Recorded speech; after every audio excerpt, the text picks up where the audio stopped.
hear? Look, man, listen. I don't care what anybody says. This is still one of the top 5 greatest themes of all time. No lyrics, just vibe out music. And it wasn't even intended to be a wrestling theme. It just ended up in WB's vault, and it's an absolute banger. Perfect representation of what we do around here. This is the industry outsiders. And man, we got a lot to talk about. Woo!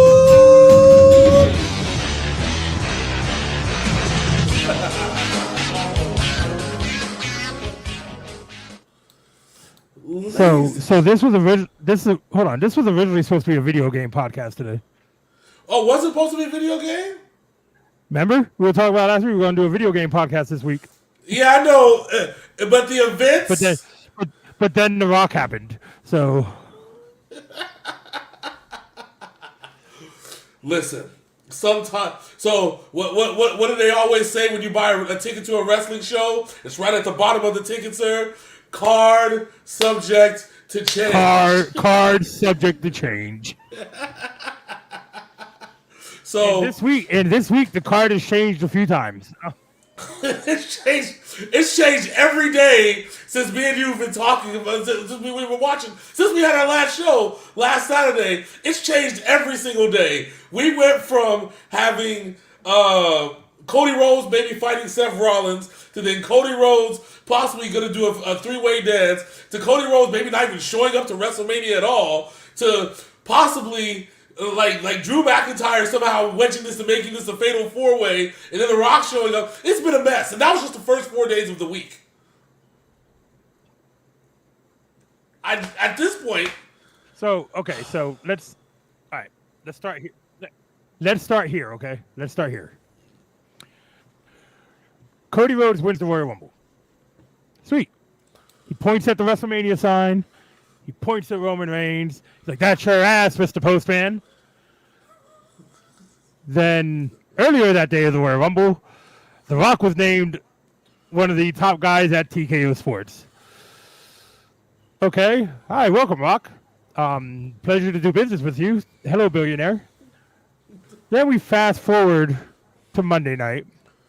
No, we fast forward to Monday night, and we have Seth Rollins speaking straight facts about Roman Reigns and the world title, or the undisputed title, whatever the fuck you want to call it now. And then you have Cody tell him, "I'm gonna think about it." So, and everybody's like, "Oh shit, The Rock is here." Then he enters SmackDown. Cody Rhodes is telling Roman Reigns, "What is finishing the story? Is it not just winning the title? I'm going to take everything from you. Everything from you." And then we have the stare down between The Rock and Roman Reigns. And then we have visceral hate across the internet towards Rocky Maivia and the WWE for taking Cody's opportunity away. It was all bad. That leads us to Thursday. Here in Las Vegas, at the T-Mobile Arena, The Rock is out here throwing, "Well, this is the only family that matters. This is the NOA family tree. And Jacob Fatu's name is on that fucking tree, so Jacob Fatu to WWE confirmed." Yes. Oh, man. And so disrespecting the shit out of any other wrestling family. So Cody Rhodes comes out to no music. He's just like, "Roman, you don't make the fucking rules around here. I'm fighting your bitch ass. Fuck off, Rock." That's basically what Cody Rhodes said. Right. Oh. Then he called out Roman Reigns' grandfather. Then talked shit about the high chief Peter Maivia and said that they would be ashamed of The Rock and Roman. The Rock got this very serious look on his face and slapped Cody Rhodes harder than Will Smith slapped Chris Rock. All bad. And the crazy part about that is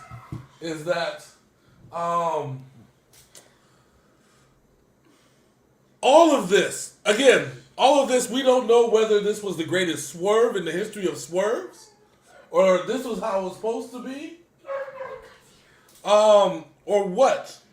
So, this is, we've gone insane. We've gone insane.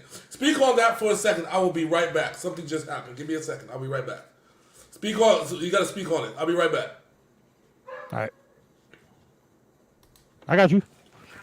All right. So that leads us to Thursday, where we have Cody Rhodes basically telling The Rock to suck his dick. Seth Rollins getting all pissy and up in The Rock's face after he slapped Cody Rhodes. Then some weird comments were made after that, where it was, I'm on the board of directors, and Seth Rollins basically saying, I don't give a fuck about the board of directors. I don't give a fuck where you guys can't just come in here and do what you want. And The Rock saying, yes, we can. We are the only family that matters. Calling Dusty Rhodes irrelevant, which was weird. Well, Roman called him irrelevant, which was weird because a year ago he was praising Dusty as that he was the son that Dusty never had and always wanted.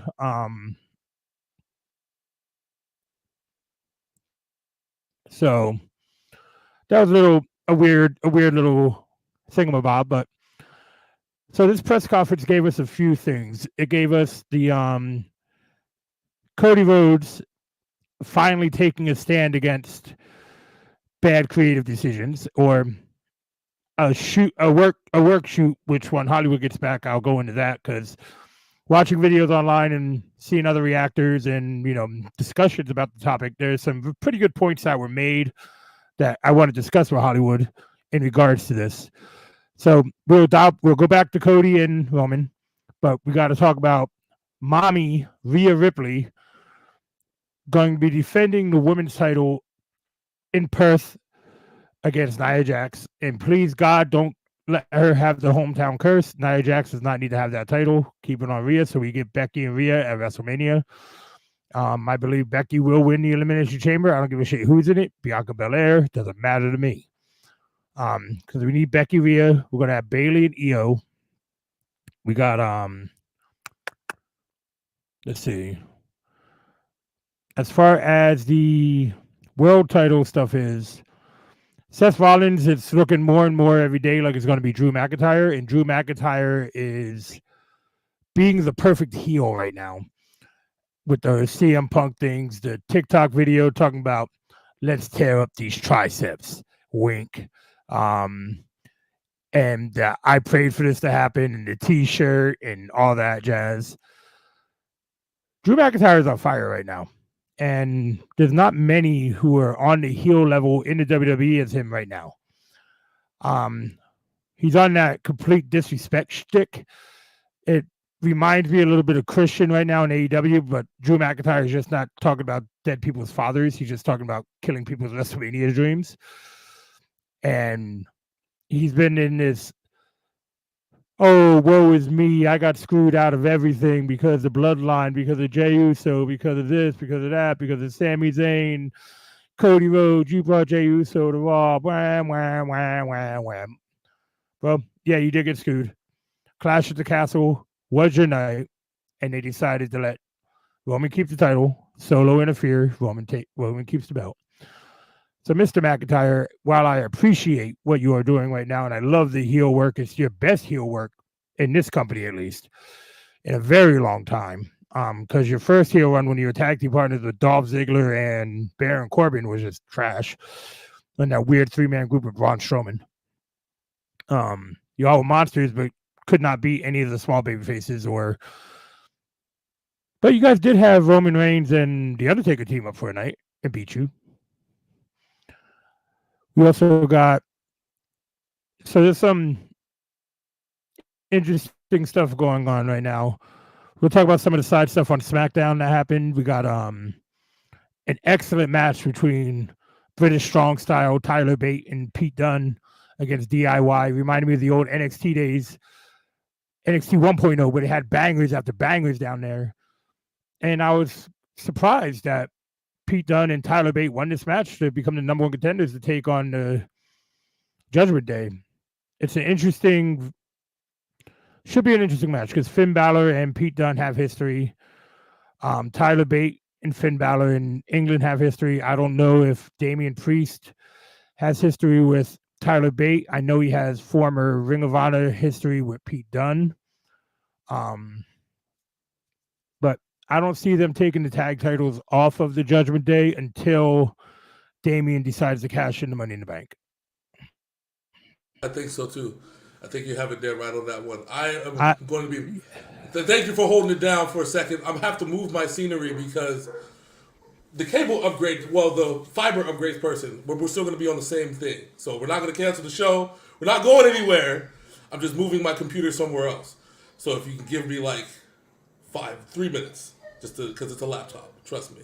So we're going to be good on that one. Are you okay? You good? You good? I'm trying to figure out what else to conversate about because I just ran my mouth for 5 minutes. We'll put it to you like this. Let's start moving. We'll start that process. Yeah, let's go for a walk, bitch. Let's go. Let's go for a walk, okay?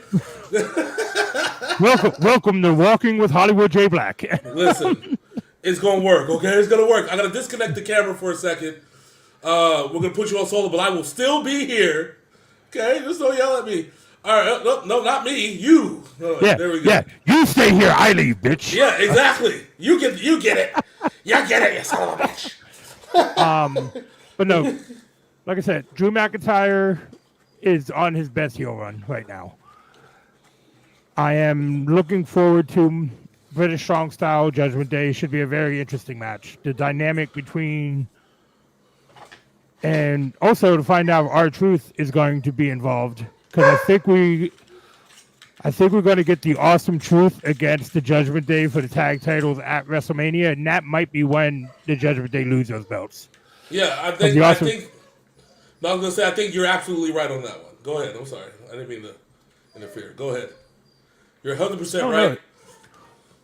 No. We just need to see what is it going to take for R-Truth to realize that the Judgment Day really doesn't like him. That's the $1 billion question that we need answered.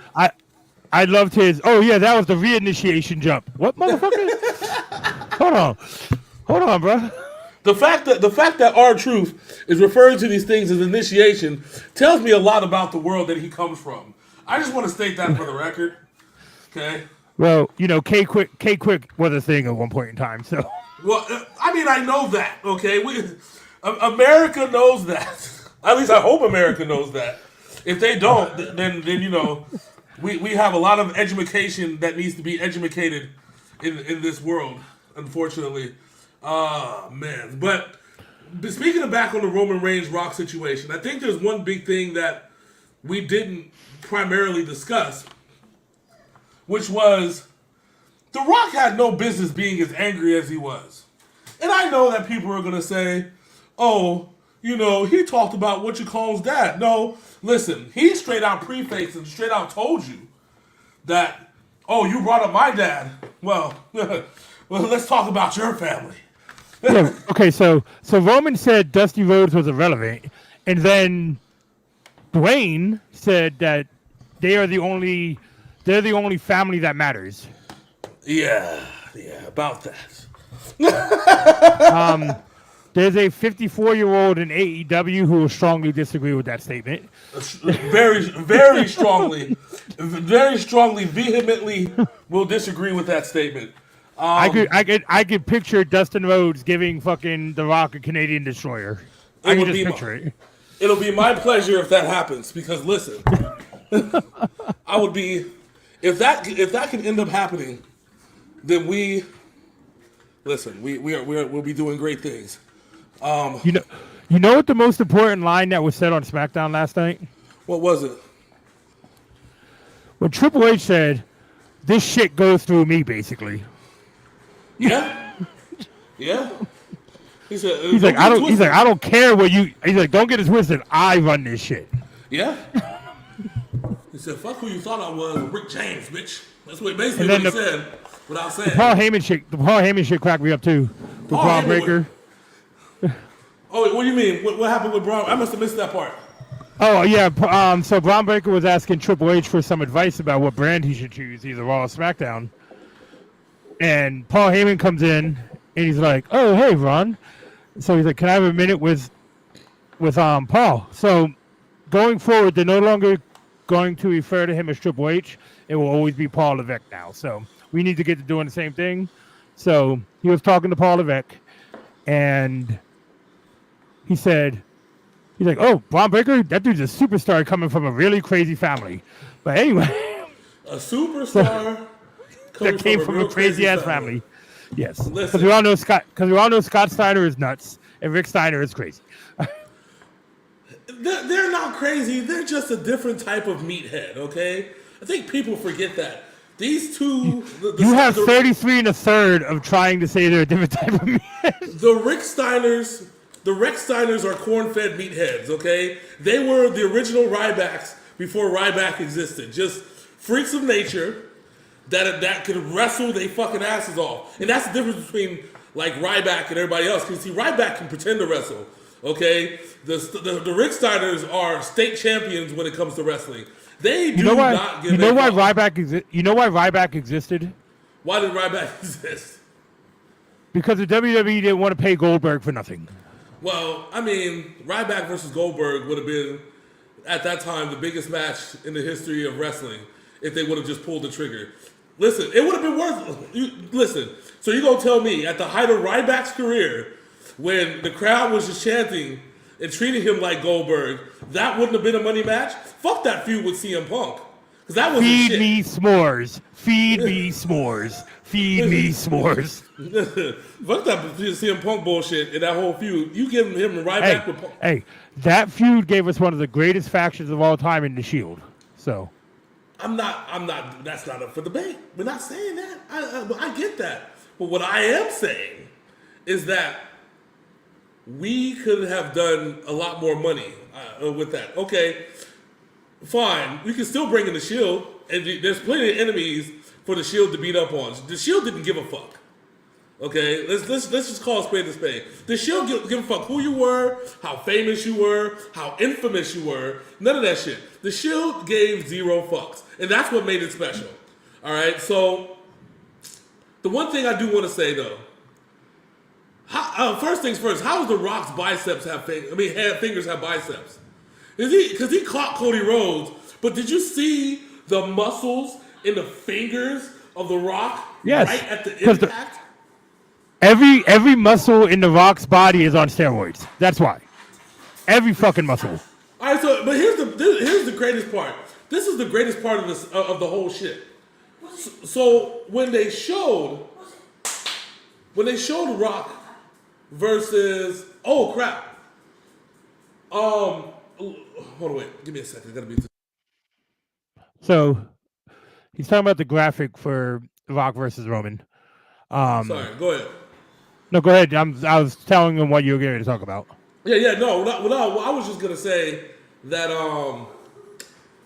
the whole when he slapped him and with the fingers, bro, I was just like, holy fucking shit. Oh yeah, but the other thing. So when this first happened, right? When what you call him said the High Chief would be ashamed of you, right? Okay? The Rock, the way that he moved into that frame. Yeah. Right? And he looked like he hit the Bane juice just one time because he looked bigger than Roman Reigns when he entered the frame. He is bigger than Roman Reigns. His back is like twice the size of Roman Reigns. I get that, but then when they showed them leaving the arena, right, later on, they looked almost the same size, except The Rock had like 2 inches on him. But in that exchange with Roman Reigns, give me a second, Rosette. The dog's wilding. Anyways, in that exchange, like with all of them, The Rock looked like he hit the Bane juice. Got fucking swole. Yeah, I think he did some push-ups while the camera was off him. He just knocked out some push-ups real quick so his chest would puff out. Got up real quick. He's like, hit the Bane juice. So I'm actually going to speak of something negatively about Cody Rhodes and something that he needs to do better at. Yeah. And that is defending himself. Because this is like the 4th time he's been punked since being back in WWE, and he has not fought back until like weeks later. Let's be real here, because Brock Lesnar fucked this boy up, and he didn't fucking do shit to Brock. It's been on site. Listen, Roman Reigns. No, I'm sorry. Cody Rhodes works smarter, not harder. Okay, he knows. But Seth Rollins came to this man aid like Cody was his bitch. He's like, "Oh, you touched my girl, homie." He's like, "Fuck you, Dwayne." But my big question was this. So out of all the shit, right, and I get that. My big question was, right, how many Samoans are gonna line up come WrestleMania time to try and slap this nigga in the face? I said, how many thumbs are gonna pull out? You know what I'm saying? We're gonna see Rikishi. We're gonna see Jacob Fatu, Jock Fatu, fucking Naomi, fucking Jimmy. Jay gonna getting his ass beat for trying to defend Cody. Fucking Solo's nephew, fucking Solo's great uncle. Fucking the whole family tree gonna come out. My man said Jacques Fatu, the Canadian. Fatu. What was the niggas from the Mounties? Jacques and Jean-Pierre? Jean-Pierre, or the man now known as PCO, yes. He said we're going to get Jean-Pierre Fatu, fucking... Jean-Pierre Fatu, fucking Raymond Fatu, fucking all these motherfucking ooses going to come out the woodworks and shit and just start beating this motherfucker ass. They're going to try and beat the tattoo off his neck. That's what the fuck they're going to do. We're going to get the Mexican Fatus, nigga, Rey Mysterio Fatu, fucking Psychosis Fatu. Then you're gonna get. You know who else you gonna get up in that bitch? Who? You gonna get Haku's son.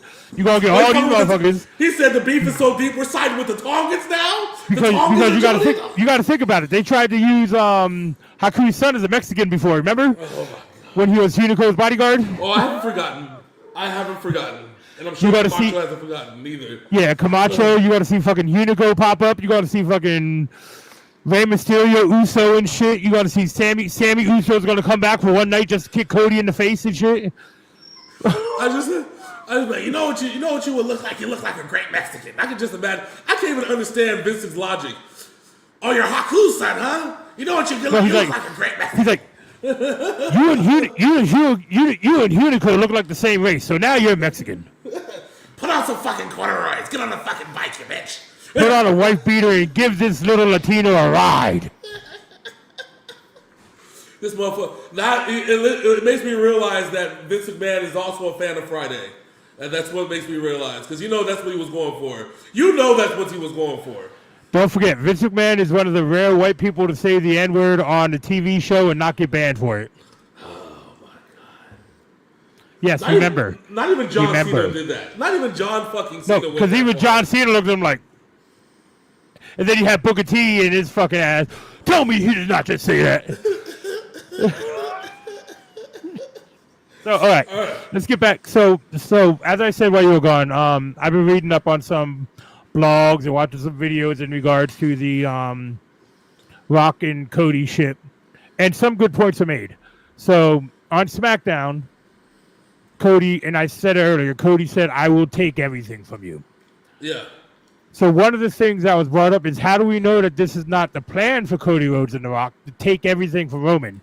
You take the title, then you take the head of the table from him. I don't know. See, the problem then becomes, right? So I'll give you the alternate thing. What if the plan all along was to remove Cody Rhodes away from Roman Reigns? What, and that's the other side of this whole thing. What if that was the plan, right? And they say that The Rock knew that Cody Rhodes, like Roman knew that Cody Rhodes was coming for everything. And so he needed an alternate plan. And his alternate plan was The Rock, throwing The Rock into the mix, right? And making that match happen at WrestleMania, and Cody not involve himself with it. But the issue becomes that all that shit that Roman Reigns was talking on that Friday prior to about like downplaying the world title. You know what I'm saying? Mm-hmm. Like basically disrespecting it. Well, they straight up disrespected Seth during the fucking press conference. Seth became a side character at that shit at that press conference up until he went to defend Cody Rhodes' honor. Yeah, which that's gonna lead me into another thing. We're gonna talk about that in just a moment. But the whole shit is that you spent all this time downplaying this title. That's why the alternate thing doesn't make sense to me about saying that that Cody Rhodes like basically saying that this was a plan all along from Roman Reigns. I think Roman Reigns was genuinely surprised by The Rock, and actually, genuinely surprised from the story perspective, but also genuinely surprised at The Rock having Roman Reigns' back. Because at the end of the day, Samoan pride means everything. You know that when he got the High Chief tattoo put on him, they called him a High Chief now. Like he has a Samoan High Chief name, and so I think the Samoan pride means more to him than anything else in this world. Yeah, no, and we've seen that from The Rock. He has his lineage, his bloodline, quote unquote, is everything to him besides his branding. But as far as personally goes, his family is everything to him. He lost so much family over the years by doing stupid shit. Yeah. And now he's gotten all back. He's gotten the good graces of the Samoan family and shit. You know what Samoan we forgot? Which one? Who we didn't mention who's going to pop up too? Who? Samoa Joe's going to come out there and choke Cody Rhodes out and then go back to AEW.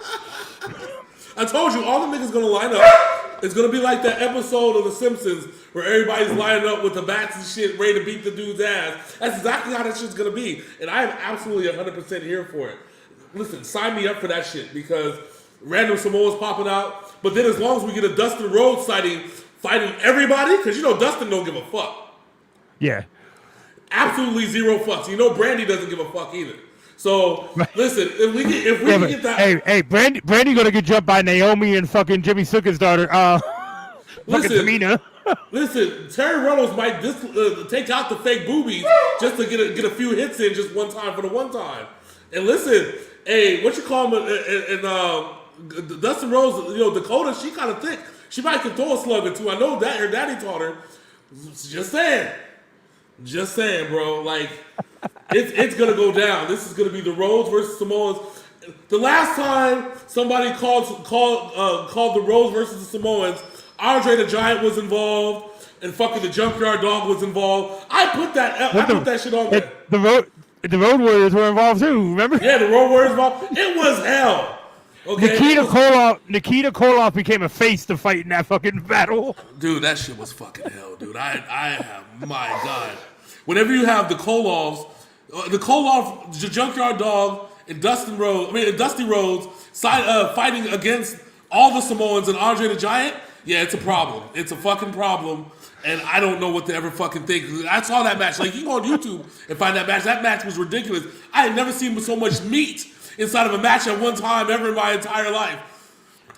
That was fucking 3,000 pounds. That was Big E's wet dream when he was a kid. Big men slapping meat. Like, well, yeah, you talking about something that is the meat slapping award right there. That shit. But I'm excited to see where this goes. How we get to where we need to get to. Also, remember the exchange that you talked about it briefly on your own. The exchange between Triple H and The Rock at the end of the whole shit, which makes me wonder. Oh, also CM Punk talking shit. Let them fight. Oh, bro, hold on. CM Punk, this motherfucker. So Big E first, he's like, we got a guy on the panel today who probably shouldn't be on the panel because he doesn't do good at press conferences. Big E said that shit to fucking CM Punk. Then Michael Cole introduces CM Punk as AJ Lee's husband. Wow. Roasted that man. I love it though. I absolutely love it. The big thing that we got to take away from this, especially then we got to, he said, let them fight. He said, Cody, Cody's, he gets slapped by The Rock, you slap his ass back. We need people to fight. I don't care what happens. He's like, and what do you say? I'm not condoning backstage violence or anything. Yeah, right. Oh, the innuendos. Even Big E's like, you know what? Fuck it, you're right. It is what it is. You made Big E the power of positivity man, break character. That shit went down real well. So I was like, okay. But this has been my issue with Cody Rhodes since his comeback. He has been punked by numerous people and doesn't fight back until it's like months into the fucking rivalry.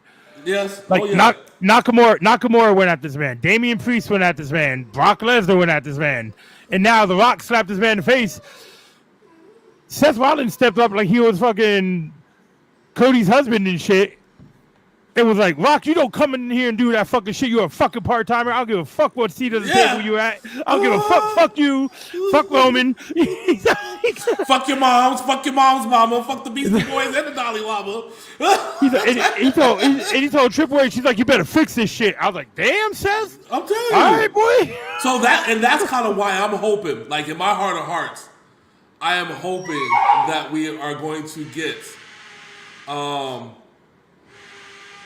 we're going to get Seth Rollins, and I know it's a pipe dream.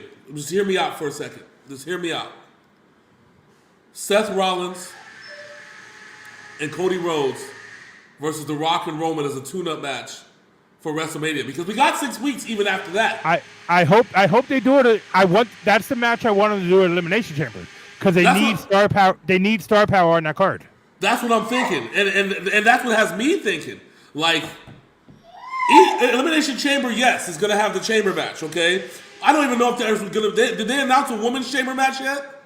Yeah, Becky Lynch and Bianca Belair have already qualified. Okay, so we're going to have 2 chamber matches, which is fine. But there's got to be some sort of match, and I don't know if it's going to be... I know Logan Paul ain't going to be defending the belt. So, no, okay, so Sami Zayn got the real shit end of the draw to have to take on Randy Orton to get into the Elimination Chamber. Oh, yeah, that was bad. I was like, all right, it was a good match, though. Sammy's been stepping up lately. Oh yeah, Sammy is the people's champ, bro. We got the other people in this thing that they listed were KO, Logan Paul, Ivar, who else was it? Bronson Reed, The Miz. There's quite a few more. I was really surprised about Bobby Lashley and Karrion Kross in there. Well, Bobby Lashley's in there. Karrion Kross is not. So you can only imagine what's going to happen now. I can already see it right now. The Karrion Kross is going to interfere. I can see that. So, whoever he's facing. Ivar has been impressive since Eric got hurt. Ivar has been on a fucking roll. Oh yeah. Oh, definitely. I 100% agree with that, and I think that's going to be. He's probably is going to be an easy person to put in there in the match if they do it. If they go that route, it's an easy person to say, let's see what the new cat can do in this match. Just give him a rub. Let me see what happens. Okay, I'm here for it. What I'm hoping they do with Drew McIntyre and Randy Orton already qualifying, I hope Big Bronson Reed and Ivar are in that match too, because that's a whole lot of big meat slapping big meat. Bronson Reed definitely needs to be in that match. I don't care what anybody says.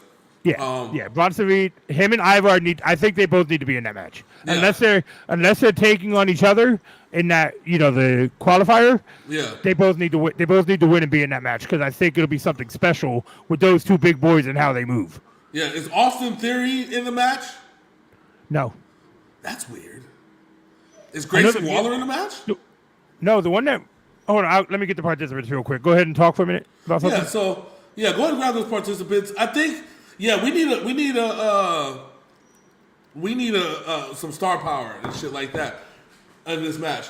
But the other side of this is with Braun Breaker debating on where he should be going, and if he's going to talk to Paul Heyman, that almost gives Paul Heyman an out once this whole thing collapses.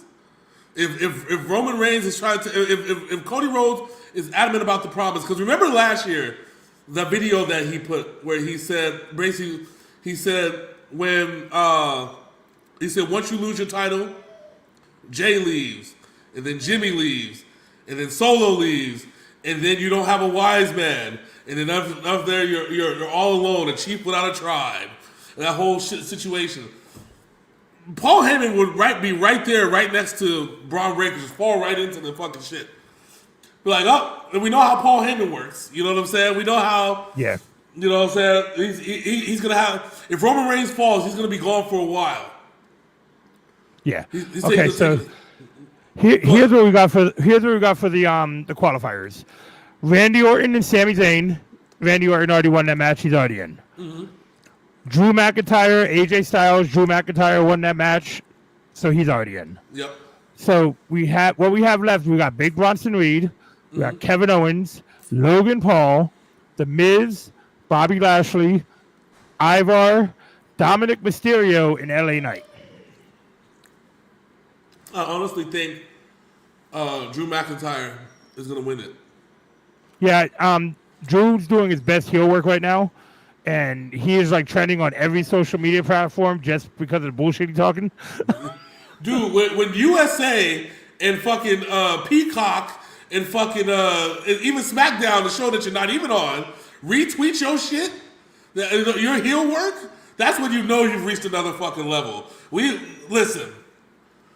Even Baron Corbin was like, "Oh, you're a social media guy now, huh?"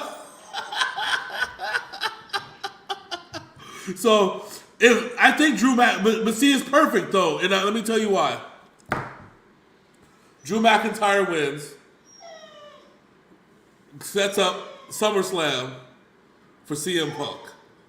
Because 6 months, 4 to 6 months, that's how long this injury takes to heal from. Or you can even go crazy where CM Punk is the one that cost the match. Drew McIntyre the match. I could see, and that's one of my things. I want to know how injured CM Punk actually is, because if they could be playing the game of where, hey, your dog is louder than anything right now. I know yeah. I can't yell at them because everybody's gonna be like, "Why are you yelling at a dog?" And then I'm gonna be like, I don't know why I'm yelling at a dog. Leave me alone. So it's one of the. So right now, in the women's elimination chamber, we have Becky and Bianca have already qualified. It's okay, doggos. Go ahead. On Monday night, there's a match between Liv Morgan and Zoe Stark, and there's some other people to be announced in this one. The winner of that obviously takes on the winner of Rhea Ripley and Nia Jax at WrestleMania, and I think it's going to be. I know it's going to be Becky Lynch who wins this chamber match. And it's been signed about the Undisputed Tag Team Championships, the Judgment Day against British Strong Style. Okay, I think that's going to be a good match. We're obviously building to Gunther versus Jey Uso for the Intercontinental title. Do you know that in a dark match, they ran R-Truth versus Gunther and everybody fucking loved it? I bet. You hear about that on Friday night? They did a dark match. I bet they did. That shit was lit. That shit was fucking lit as hell. They were like, the crowd was into this shit.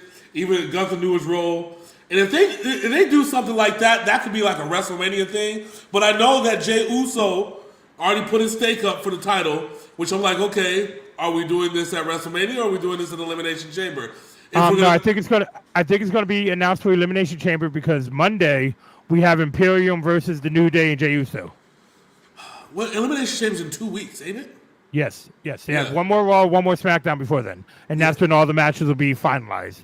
So next Sunday when we or next Saturday morning, the next wrestling podcast we could do the day of Elimination Chamber. We could run down the card. Yeah. So I think, but you know what I can think. You know what I think they could do though. At that moment, I think you can do New Day and Jey Uso versus Imperium, especially if Gunther gets involved. That's Monday night. They're doing that match on Monday night. Oh, the 6-man tag? I thought it was just New Day versus Imperium. No, I think it's the New Day and Jey Uso against Gunther and against Imperium. Yeah. Because they want to build. Because I have a feeling at Elimination Chamber we're going to have a street fight between the New Day and Imperium, and then Jey Uso and Gunther 1-on-1. Okay. Well, but you got to look at. See, this is how I look at it. So, how many? It's every 3 minutes or every 5 minutes somebody comes into the chamber. Every 3 minutes after the first. It's 5 minutes the first two, then every 3 minutes after. Okay, so 5, 10, 16. So 16, and then the match is going to be going on for that. I say about a half hour, 40 minutes for each chamber match. So that should cover roughly anywhere between about an hour and a half if you do both. Which then if you do that tag match, that'll go 20 minutes minimum, 25. You talking about the Judgment Day against British Strong Style? That match I think will go 15. I'm talking about Jey Uso and New Day. If you could probably fit in Jey Uso, New Day, but nobody's even said nothing about Logan Paul. And I think Logan Paul and Ricochet. Logan could be in the Elimination Chamber. He's got a. Oh yeah, he's in the qualifier. So that part trips me out. Okay, because then Okay, I get Logan Paul being in the Elimination Chamber because essentially he's undefeated. He hasn't lost a match yet. He lost to Seth Rollins at WrestleMania. Well, that was different. He lost. There's no difference. It was different, okay? He lost to Roman Reigns in Saudi Arabia. He's got losses, bro. That's different too, okay? Let me rephrase that. He hasn't lost since he's won the United States Championship. No, he lost to Roman Reigns, didn't he? No, that was didn't last have it year. yet. Yo, that's right. Because he beat Rey Mysterio and hasn't lost since. Okay, fine. Yeah. Although he hasn't defended it much either, but that's another story for another day. KO beat the shit out of him. Yeah, he needed that. He needed sometimes you just need an ass whooping. I don't care what anybody tells you. It was cathartic for KO. That's all it was. Yeah, pretty much. All right, so now if we look at, I'm trying to think. You could fit in that, but I think Jey Uso versus Gunther at WrestleMania, and that's where Gunther loses the match. I think that means more. I think. You want me to tell you what I think is actually going to happen? What? We get Gunther Jey at Elimination Chamber. Jimmy cost Jey the match. That sets up Jimmy versus Jey at WrestleMania. True. Or, I wouldn't see that. See, if the way I was thinking, that would be some Vince McMahon booking bullshit, and I don't want to go that route. So the way I was initially thinking is that you could have Gunther lose to Jey Uso, and then have Jey versus Jimmy for the Intercontinental title, which would be a great main event. However, that again, that's some Vince shit booking. Like, unless you were going to plan on putting the title on Gunther like 2 days later, that doesn't make sense. Yeah, it doesn't make sense at all. And that's kind of where I would be at. I want Gunther versus Logan Paul, title versus title, just to see Logan Paul get that chop. That's all I want. Why you want Logan Paul to die? Goddamn. I thought we had forgiven Logan Paul for his sins. Now you just want to kill the man. Because you know that's what's going to happen. You know, literally, once you book that match, the crowd is going to be chanting nothing but, Gunther's gonna kill you. Gunther's gonna kill you. And that's the way it's going to be. I'm like... And he deserves it. Damn. So cold. So cold.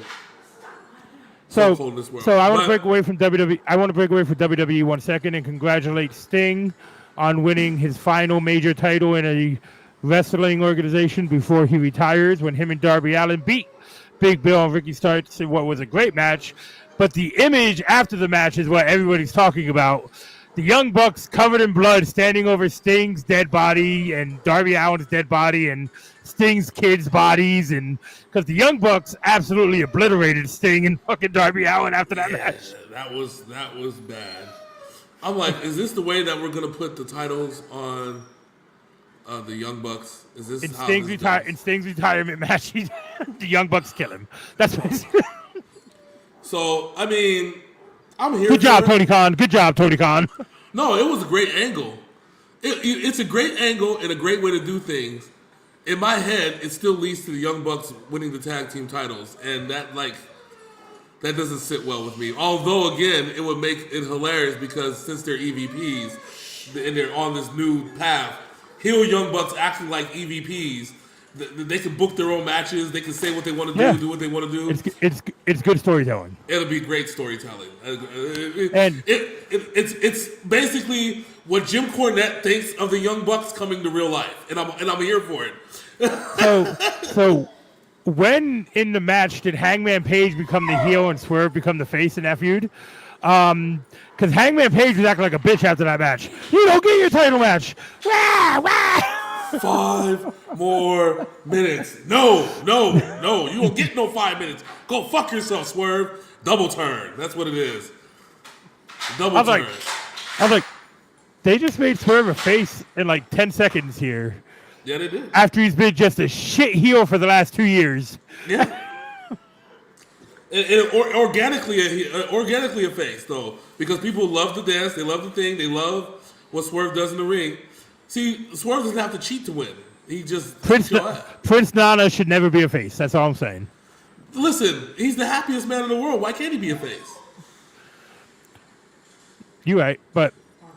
Although him being a face also means that technically Brian Cage is a face, and that's weird. Because they still be fucking people up. Yeah, I was saying. I'm like, wait a minute, Brian Cage a face? No, that doesn't. And the other Tongan and the other fucking dude that is the tag team with Brian Cage. Listen, those two guys are not faces nor they heels. They just kill people. Them being face or heels depending on how much you like people killing people, right? And that's how I look at it. Then their faces to me. Okay. Exactly. See? If you like murder, then they're faces, and if you don't like murder, then they're heels. Kill. It's no big deal. It's no big deal. All right. Okay. What also surprised me on the WrestleMania press conference? Yes. Is Rhea Ripley fucked up? What do you mean that she fucked up? What did she do? She said Io Shirai. Oh yeah. Well, you know, I know. I'm sorry. I think Dakota Kai is going to screw Bayley at WrestleMania. I don't trust Dakota Kai. We have all of the valid reasons not to trust Dakota Kai. Ask Tegan Knox in the War Games. Yeah, I'm just saying. I said we have every single reason. I mean, even when didn't she turn on what's her name too at the end of it all too? Raquel Gonzalez, yeah. Yeah. You can't trust her. You can't trust her. But see, Dakota Kai is more likely to go on her own and say fuck both of them, as opposed to siding with just one set of people. That's the other side. That's what I'm thinking. That by the time this all, I would say she helps Bayley win. But then blast her with the chair too and said, I'm next. I'm glad that this bitch don't got the title no more because I want next. And you know what I'm saying? Because Io is a bad bitch, that's why. Yep. Because you put it this way, because then you can set up for WrestleMania Backlash, triple threat, Io versus Dakota versus Bayley, and you know that match is going to be fucking lit. Damage control fucking fallout? Yep. You know that match is going to be fucking lit if that happens. That's why I'm like, okay, I can see. That's where they need to do. They need to do her like they need to do. Dakota needs to do Bayley like Triple H did Randy Orton. They do the celebration. Everything's good. That's what I'm here for. If we can get that, I think we'd be in a good place. WrestleMania Backlash is going to already be set up. Hell, we got feuds for days on that one. You know what I'm saying? Io Shirai and Dakota Kai. They go. Remember that match they had in NXT? But that was crazy, Dakota. That was crazy, Dakota, though. You think she's still not crazy after all this shit? The group that she thought was gonna push her to the main roster stardom is now fractured in two, and it happened while she wasn't there. Yeah, and it happened because Kairi Sane came back to the WWE. It was like Asuka just became a part of Damage Control out of nowhere. She like was beating their asses for like 6 months, and then was somehow a member. Yeah. So that's what I'm saying. So like when you look at it from that perspective, you're like, okay, Dakota Kai has every right to snap. Like she could be like current AJ Styles now, just on some fuck everybody type shit. Yeah, I like what AJ's doing right now. Yeah, and I like if they go that route, I'm here for it. Listen, there's a lot of beef going around that needs to be handled and it needs to be settled. All right. So speaking of beef, you have an effect that you want to talk about while we're here? Oh yes. This is something that I don't know if you paid attention to my Twitter that's been going back and forth with a few different people. It even resulted in one Karrion Kross following me on Twitter. I'm not going to call it X. It's Twitter. I don't give a fuck what Elon Musk says. So Karrion Kross has negatively affected or somehow manipulated and changed anything that he touches. Okay? It doesn't matter what. It doesn't matter who. And it all stems from when he entered NXT.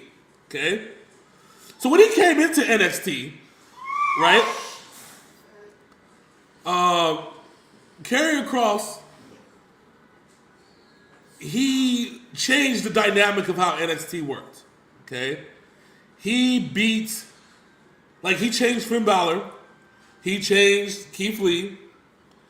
He changed basically everybody that he ran to. And the place got so dark and desperate when this happened, remember we thought that DIY was back on the same page briefly, and then it ended up as time went on, the NXT got so crazy during the pandemic bullshit that it resulted in fucking them having that crazy ass no holds barred match. That was wild. That whole fucking You remember, right? And we never seen no crazy ass shit like that. So then he goes to the main roster. So he completely changed NXT. You forgot about one thing in that whole story. What? Samoa Joe came out of retirement and beat him for the title before he got dressed up like a gimp.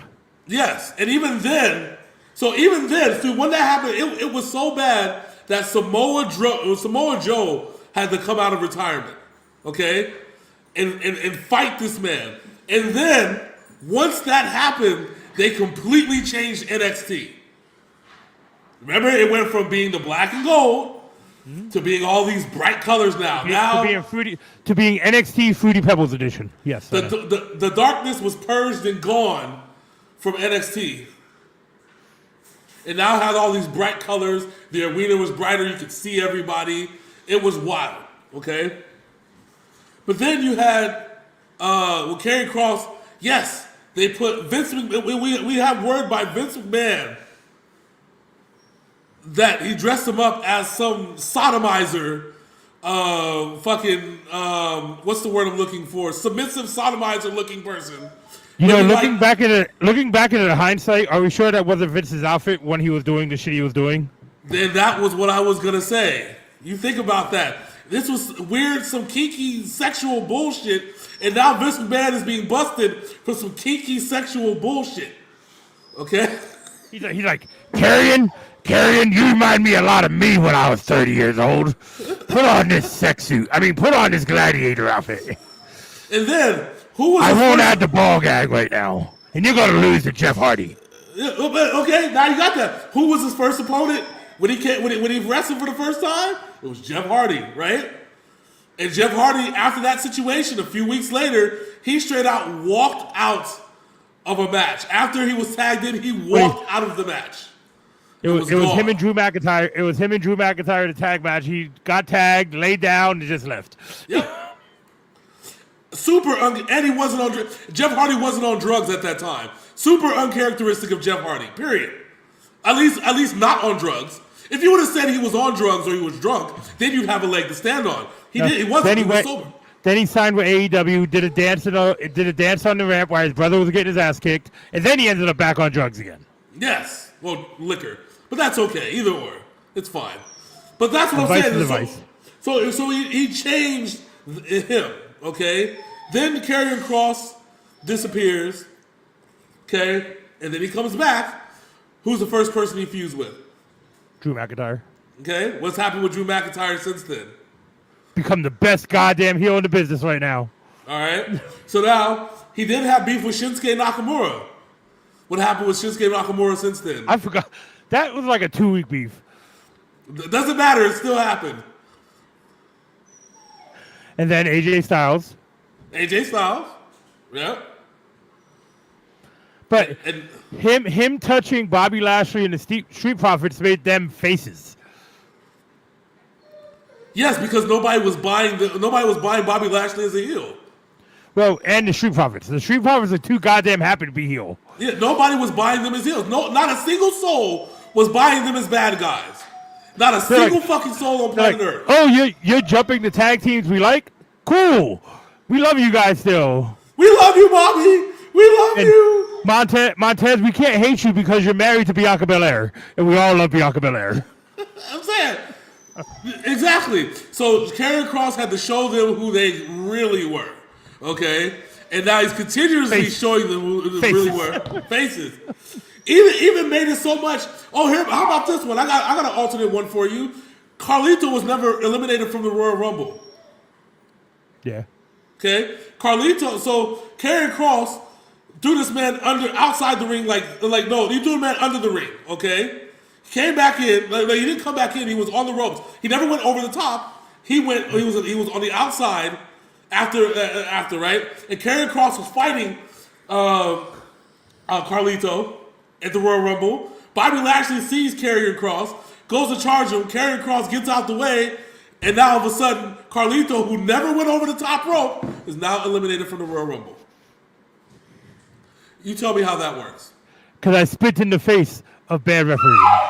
You tell me exactly. So now, right now. So is Carlito the real number one contender? Should it be Carlito and Roman?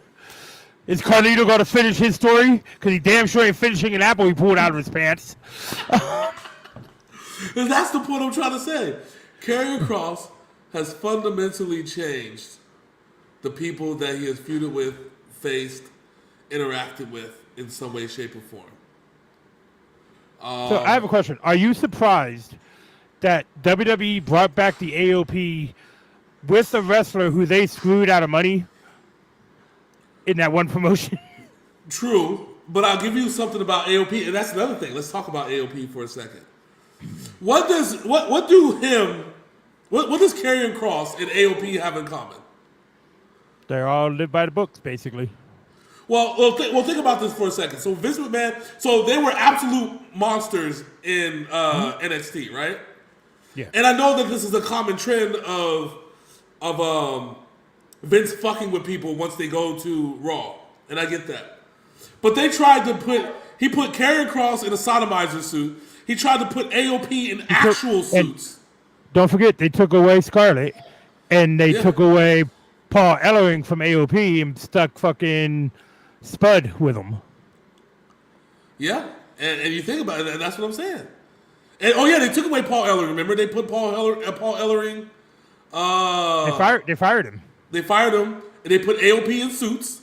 And then all of a sudden, one dude got injured. Drake, what's his name? Drake. You know what I'm talking about? Rockstar Spud. Yep. Does that make no damn Drake sense? Maverick. Yeah, Drake Maverick. Yeah, but that's and where he pissed his pants while in a storyline with the AOP. In a match, being partnered with the AOP, he pissed his pants. Yeah, but you see what I'm saying? Like, they were fundamentally changed by one man. Okay, and then now, Vincent Kennedy McMahon. He changed them all. It changed them all. But then once he left, remember, once Vince left the first time, right? He exited out.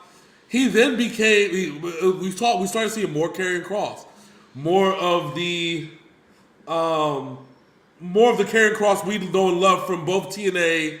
Well, Impact, I should say, from the Indies. The killer Kross of Karrion Kross. Yeah, but we can't call him killer because but now he's basically the purveyor of time. He is changing, and he changes the hourglass. And I think that symbolism in and of itself is a testament to what it is. He's turned his character back around. And the more that time ticks, the more eviler and eviler Karrion Kross becomes. But is Karrion Kross really evil? Or is he just a person that is showing you things for what they really are, and is people not liking it? Are you trying to say he's the Paul London character in Lucha Underground, the White Bunny? Is that what you're trying to say right now? Yeah. I'll even go further. He is the combination of him and Marty the Moth. Remember Marty the Moth, all kinds of shit that he did in the Lucha Underground.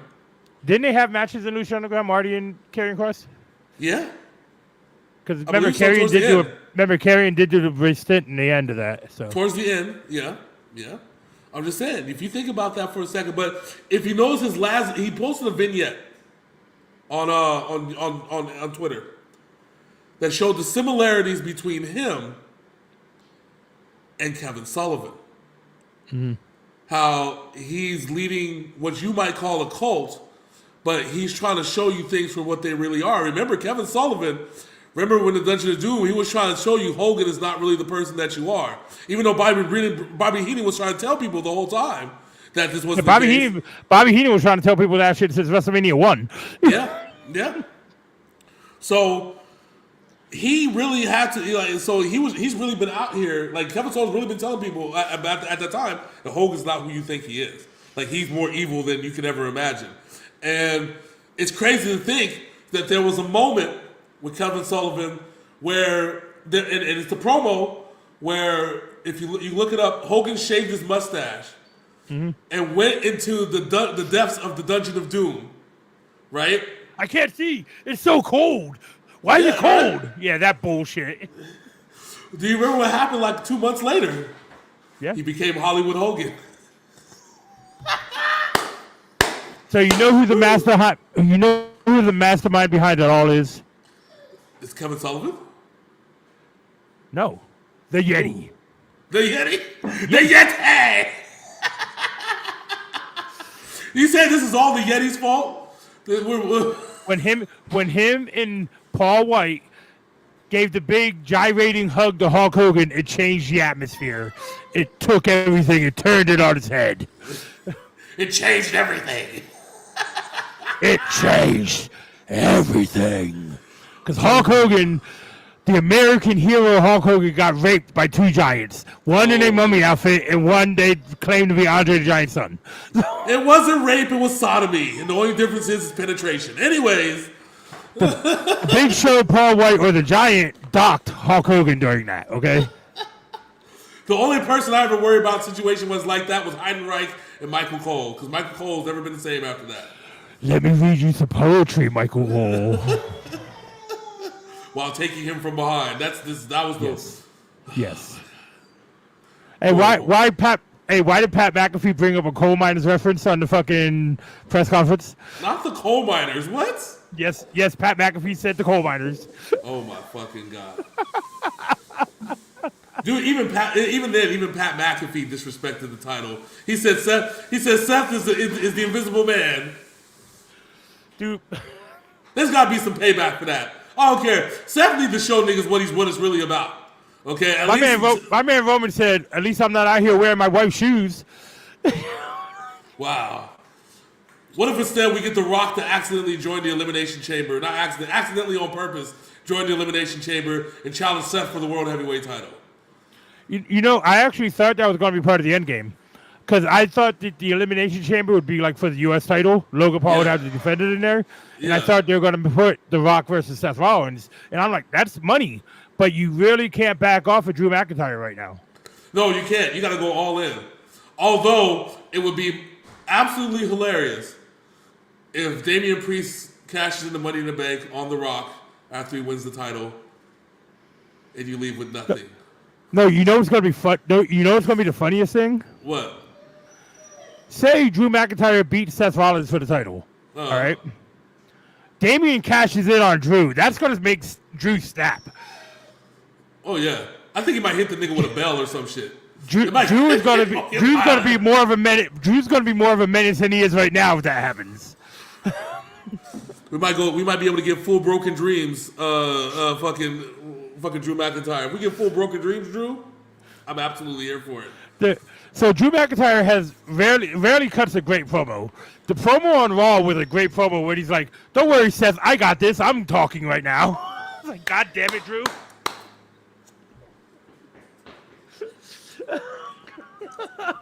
They can't be doing my man Seth Rollins like that. But we all know Seth Rollins needs back surgery, knee surgery, ankle surgery, and shoulder surgery. They need to put that motherfucker in the same chamber they put the $6 million man. They gotta send him to Kenny Omega's doctor and be like, just do what you did to Omega to him, okay? Just fix him, please. Oh, make him half cyborg? Okay, bet. Yes. Motherfucker gonna be having fucking full metal leg, full metal spine and shit. Motherfucker gonna be able to go to 0 to 60 in 4.5 seconds. But so let's just take a moment right now to appreciate what Seth Rollins has done since winning that title. He has defended that title so much in so many great matches over this last year. Seth Rollins has carried Raw and the WWE on his back during this time. And that's why I'm happy. And that back is broken. And that's why I'm kind of happy that they're actually giving Seth Rollins his time that he needs to heal up to prepare for whatever main event or wrestling match is going to happen at WrestleMania. Again, though, I still would love to see, and I want to emphasize this, I still would love to see Seth Rollins and Cody Rhodes versus The Rock and Roman Reigns at Elimination Chamber. If you push that match, the tickets will be sold out like that. You know and then you still have 6 weeks where Seth could just do promos and rest before WrestleMania. Yeah. Speaking of sellouts, you know the 13 minutes, all the pre-sale tickets for both. They had so many pre-sale tickets sold. They had to reopen it again, and then it was sold in 13 minutes total. Wow. So for AEW, I mean for AEW for March 13th. That's what I meant to say. I know we got attention, but we want to talk about sellouts. I just wanted to emphasize. I got you. But so the press conference this past Thursday basically sold WrestleMania 40 to everyone who's been on the fence about it. Yep. To put it in perspective, the press conference was it at the convention center? Where was it at? I know it was in Vegas. It was at T-Mobile. So for everybody that doesn't understand, T-Mobile is a 15,000 seat arena, and they only announced the press conference like a week ago. It basically was sold out, except for like maybe some of the front row places. Because it was a free event. So first come, first serve where you sit. So all those people got in for free. Yeah, except for the people in the front. The people in the front had to pay. Those are the only difference. Yeah, the people, like, I think first 8 rows, because I looked it up, I think it was first 6 or first 8 had to pay. That because you'd be literally spit distance from the fucking action. You know what I'm saying? You actually felt the sweat coming off of Cody Rhodes' head when he got slapped by The Rock. Yep, but every other seat after the 8 rows was completely sold out. Was done. And then it was crazy because I didn't expect that big of a turnout for it. For a week in advance notice, that's crazy. You know what I'm saying? It was 3 days advance notice. Because on Monday night, after what happened on SmackDown, then you got the Monday, and then they announced it on Monday night that they were going to be stopping in Vegas for the press conference. For 3 days. I thought they knew about it on Friday. No, they said it on Monday. Okay. Because I thought they were going to talk about it on Friday. My bad. Either way. Because you got to remember, they had to wait. They had to listen to all the fucking hatred beforehand. So that took a couple days to digest. Oh, yeah. So, that Friday night, because that's when The Rock did, and he hopped on the plane and shit like that. Okay. Yeah, you're right. Okay. It's crazy that they weren't even supposed to be there at all. Just some random Thursday. Yeah. Well, the whole thing was, this was supposed to be, it wasn't even necessarily an announcement. This is my understanding, and correct me if I'm wrong, or if we don't know. My understanding is the rumors are, if it's not solidified already, that WrestleMania 41 is in Vegas. They're talking about it. Hopefully that's announced at WrestleMania. That was the whole reason that they were even going to Vegas to begin with, not even on some press conference shit. But I think with the Super Bowl being here this Sunday, WrestleMania should be right around the corner. Well, yeah. And if you think about this for a second, if there was any doubt as if they could sell out Allegiant Stadium with just locals, right? Just locals. This was proof right here of how interesting the product is to everybody. Yeah, because you stuffed around 8,000 people into the T-Mobile Arena in 3 days. Yeah. To see an hour-long press conference. Yeah.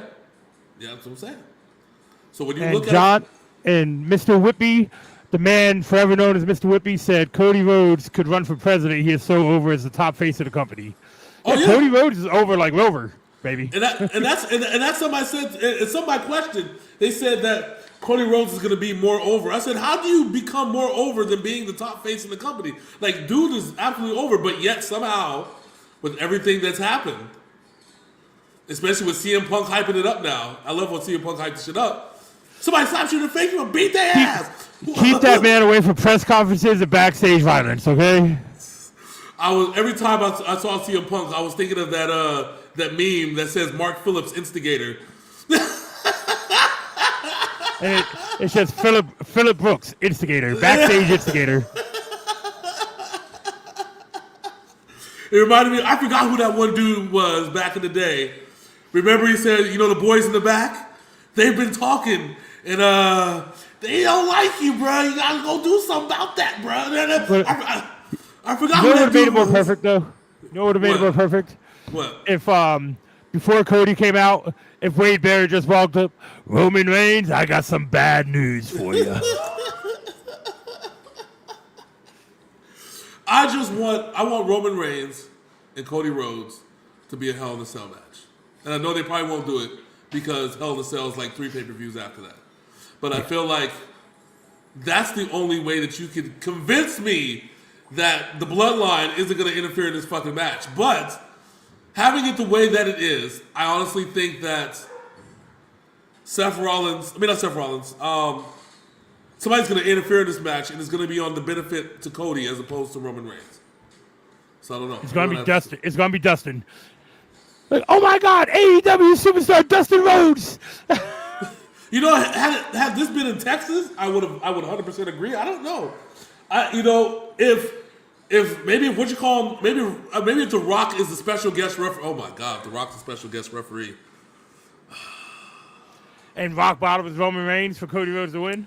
Oh my God.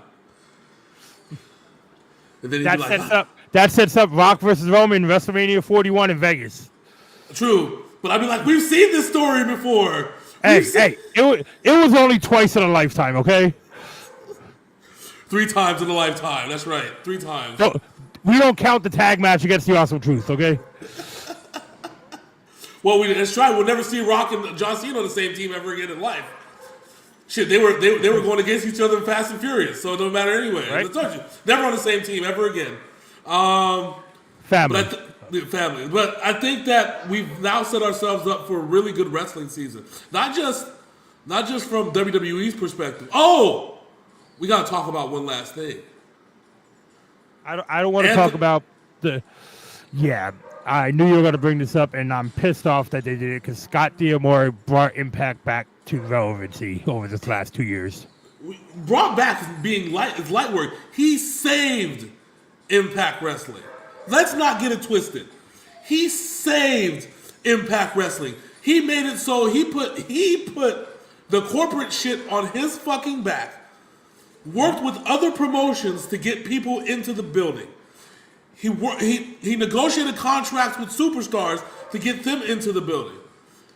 And for Anthem to be like, so the whole, unless you, based off what Meltzer says, this all comes down to the fact that Scott, that didn't want to give Scott D'Amore more money, not for himself, but to push TNA further. Okay, now we have the TNA branding, and now that we have this, and now that we have that, and now that we have everything else going on, why aren't we moving forward?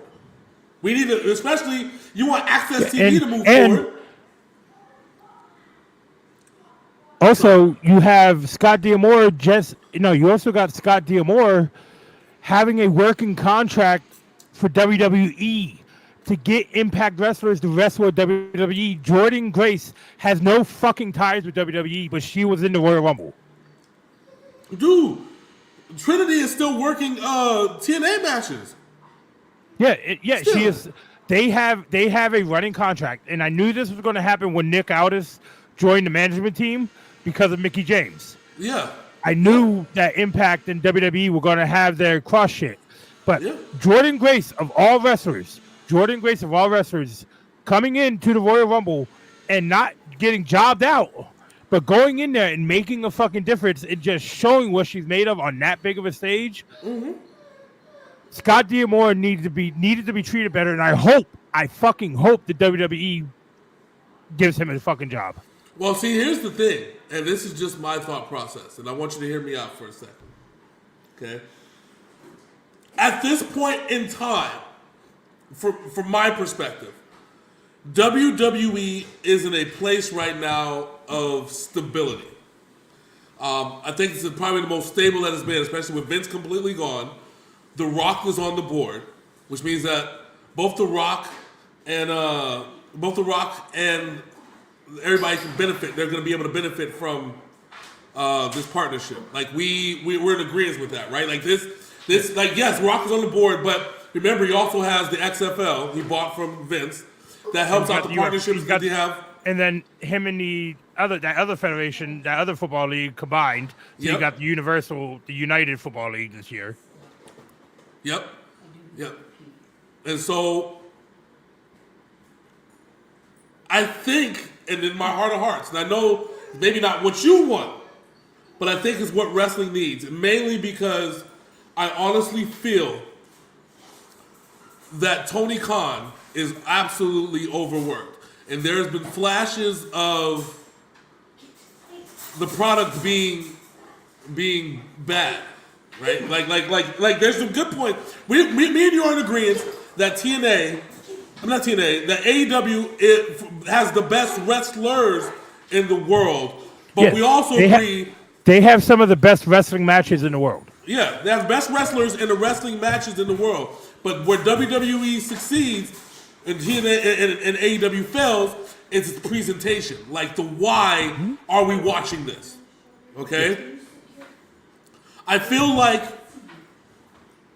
the AEW would benefit more from having Scott D'Amore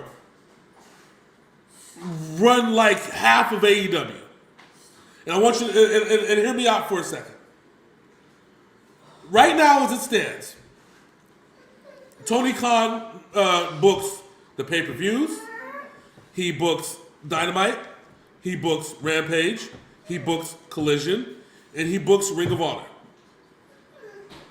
When, in any point in history in WWE, has one man been this sole booker for everything? Because even Vince, once Patterson and Briscoe retired from active wrestling, they were creative, and they had Michael Hayes eventually, right? And then Jim Ross, and then a bunch of other, and Terry Taylor, and all them other cats. D. Malenko, yeah.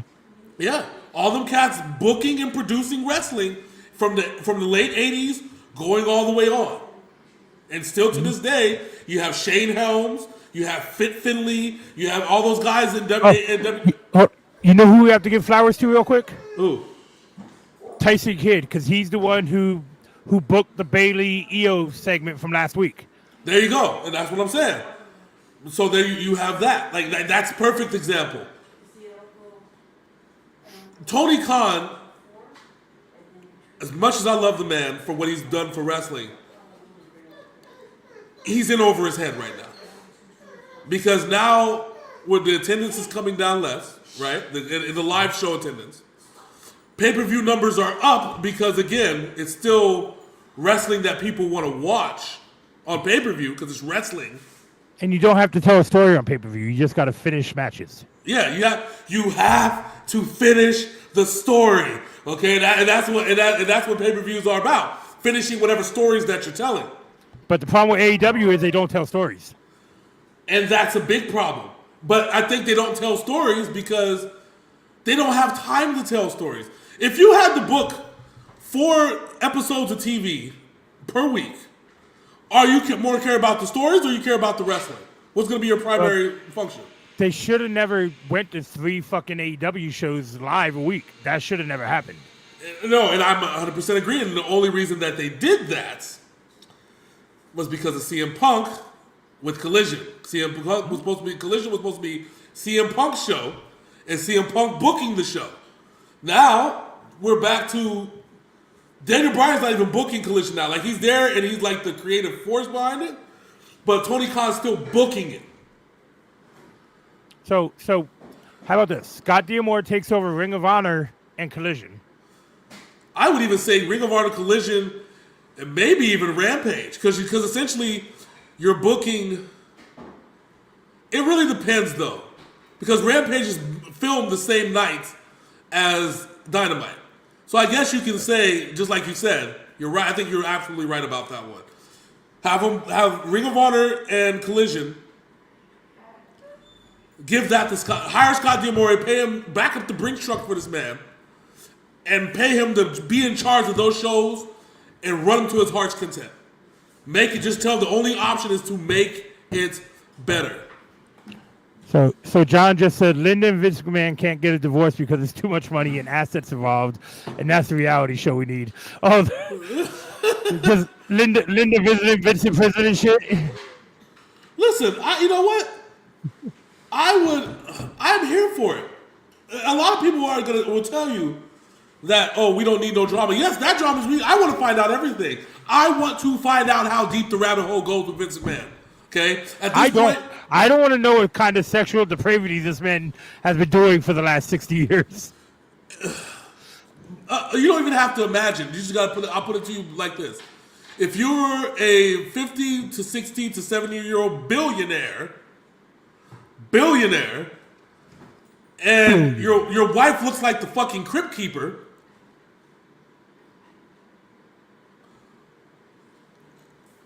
that's all that needs to be said. She drove me to this. The fact that you pay more to NDAs than you do to Cody Rhodes and Seth Rollins for their talents, and even at some point more than what you paid The Rock at $5 million a year, right? No, the meme I sent you. Vince McMahon paid more for NDAs than he did for WCW. Exactly. So what if it's that bad? If you have to pay somebody that much money, you don't even need to know. You know it's horrible. You know that whatever was going on was really fucking horrible. And Karrion Kross's outfit probably tells you everything you need to know. All right, so ladies and gentlemen, that was Vince's old sex suit. Okay. Put this on. It fits. It fits a little too good. You remind me of me. Put it on so I can jack off. But it's also no wonder why Karrion Kross made sure his wife wasn't around as long as Vince was there. But that's another story. Was there today. Thank you, Karrion Kross. Thank you, Karrion Kross. All right. Thank you for preserving Scarlett and having us start our OnlyFans while she was not under contract anywhere. Thank you. Thank you and thank you. All right. So that is our wondrous hour-and-a-half show. We now set the bar for our talk shows now, hour and a half. Okay. And even with technical difficulties, we've set the bar. So, Big Sin, I want to thank you. I really appreciate you holding it down while I had to deal with a surprise situation. Much appreciated. For everybody that wants to know what happened, I'm upgrading my fiber in the house. Well, I'm upgrading from cable internet to fiber. So this program. No, don't get it twisted. He's eating more fiber. He had to poop, and he didn't want to talk while he was pooping. Okay. You literally saw the technician in the small little window at the bottom, sir. He said, I want a poo-poo platter, but it's actually my shit. I'm not Vince McMahon, okay? I'm not Vince McMahon. That is the Vince McMahon. I will defecate on a bitch. That reminds me of that shit on the Notorious Big Album. I cocked over her and shit on her stomach. I wonder how worn out that chick was being in a fucking three-way with Brock Lesnar and Vince McMahon. That bitch must have been tore the fuck up after that shit. Dude, she said she was with 13 other employees. He was forced her to be with 13 other employees. Those aren't the only ones. I'm John Laurinaitis, and I'm just going to continue to throw Vince McMahon under the bus because you know why? Fuck him. He's not my boss anymore. The fact that this current administration is trying to make sure, it's not hiding the fact of this situation and making sure that this gets taken care of, tells me that anybody that's in the current administration now, probably outside of Bruce Pritchard, is not involved. And I think that Bruce Pritchard is going to be gone sooner rather than later. Yeah, I think Pritchard is gone soon. Yeah, but I know. But honestly, and I explain this to people regarding lawsuits, right? And I say I need you to understand that when it comes to a publicly traded company, when a lawsuit happens, the company was notified weeks in advance, maybe even a month or so in advance of a pending lawsuit.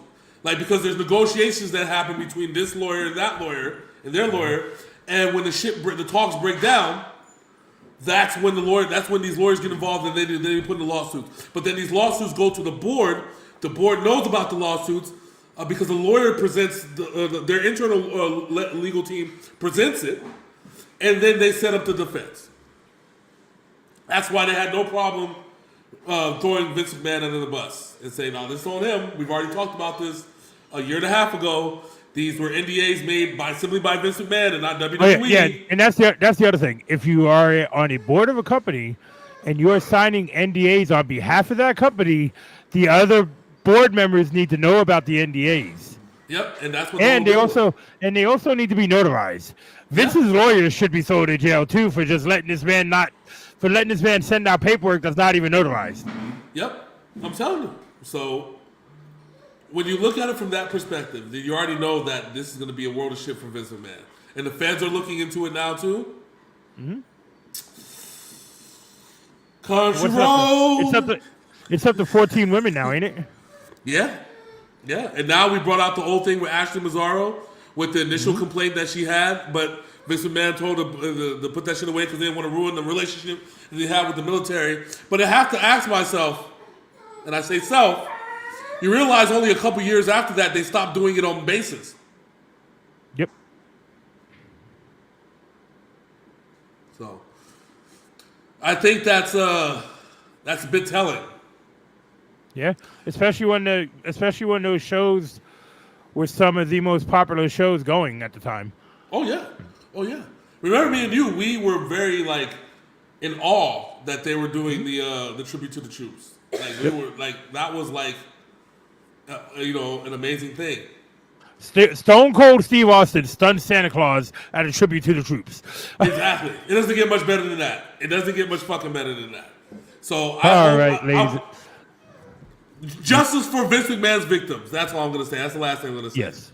And when he goes into prison, somebody shit on him, just so he knows how it feels. Not only that, but make sure you get a few shanks in it. You know what I'm saying? I'm not advocating for violence, but just saying.